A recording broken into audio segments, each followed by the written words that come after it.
நண்பர்களே வணக்கம். நான் அரசு ஐயா. நான் இன்னைக்கு சொல்ல போகிற ஒரு ரொம்ப முக்கியமான தமிழ் சினிமாவின் தனித்துவமான ஒரு இயக்குனர். இந்த இயக்குனர் எப்படின்னா, பார்வைக்கு ரொம்ப ஒரு முரட்டுத்தனமானவர்.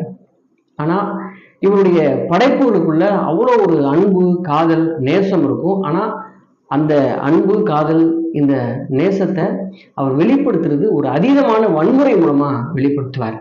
அவர்தான் பாலா. தமிழ் சினிமாவின் மகா கலைஞன் பாலா. இந்த பாலாவுடைய வாழ்க்கையை பற்றி நம்ம தெரியணும் அப்படின்னா அவங்க சொன்னாங்க, இவங்க சொன்னாங்க, அவர் கூட ஸ்கூலில் படித்தவங்க சொன்னாங்க, அவங்களோட சொந்தக்காரங்க சொன்னாங்க. இந்த மாதிரி அவருடைய வாழ்க்கையை நம்ம தெரிஞ்சுக்கிறத விட பாலாவே அவருடைய வாழ்க்கையை பதிவு பண்ணிருக்கிறார். ஒரு ஒப்புதல் வாக்குமூலம் போல சுயசரிதையை எழுதியிருக்கிறார். அது வந்து தமிழ் சினிமாவின் ரொம்ப முக்கியமான ஒரு புத்தகம். ஒரு திரை ஆளுமை தன்னை பற்றி விவரிக்கிற இந்த புத்தகம் வளர்ந்து வருகிற சினிமாவுக்குள்ள